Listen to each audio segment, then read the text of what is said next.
আসসালামু আলাইকুম রহমতুল্লাহি ওবারাকাতু। শুভ মোবারক সবাইরে। যারা সৌদি আরবে আছেন এখনও নামাজ পড়েন নাই, এখনও আল্লাহর রহমতে নামাজের টাইম আছে। হ্যাঁ, আল্লাহর রহমতে আপনারা উঠে আল্লাহর হুকুমটা আদায় করে নেন। দেখেন, আমরা দুনিয়াতে দুনিয়াতে সব কিছু থাকবে, কিন্তু আল্লাহর হুকুম যদি অমান্য করি আমরা, তাহলে আমাদের কি হবে? এই জন্য আল্লাহর হুকুম মানতে হবে। হ্যাঁ, ঘুমিয়ে থাকা যাবে না। ঘুম থেকে উঠে আল্লাহর হুকুমটা আদায় করে নেন।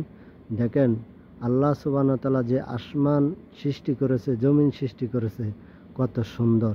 হ্যাঁ, মানুষের জন্যই, মানুষ এগুলা আল্লাহর নাজ নেমত ব্যবহারের জন্য। দেখেন, আকাশ আসমানটা কত সুন্দর, আল্লাহ সৃষ্টি করেছে। সে আল্লাহ সুবহানাহু ওয়া তাআলা কত সুন্দর। তাই এজন্য সবাই আসেন, আমরা আল্লাহর হুকুম বিধান মেনে নিজের জীবনটাকে সাজাই, নিজের পরিবারের জীবনটাকে সাজাই, ছেলে মেয়েদের জীবনটাকে সাজাই। দেখেন, এই পৃথিবীর থেকে আমরা একদিন চলে যাব, হয়তো কেউ আগে কেউ পরে। এই জন্য যাওয়াটা জন ইমানি হালতে হয়, থাকাটাও যেন আমাদের ইমানি হালতে হয়। প্রিয় ভাই ও বোনেরা, সবাই আল্লাহর হুকুম বিধান মেনে এবং কোরআন সুন্নাহ মেনে ইনশাল্লাহ রসুলের আদর্শের পথে চলে যাবেন। ইনশাল্লাহ দেখবেন সুখ শান্তি কামিয়াবি জীবনে ফিরে আসবে।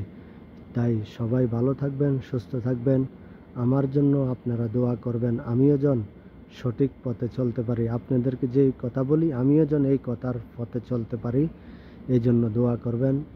আল্লাহ হাফেজ। বাংলাদেশ জিন্দাবাদ। অল মুসলিম উম্মাহ জিন্দাবাদ। অল মুসলিম কান্ট্রি জিন্দাবাদ।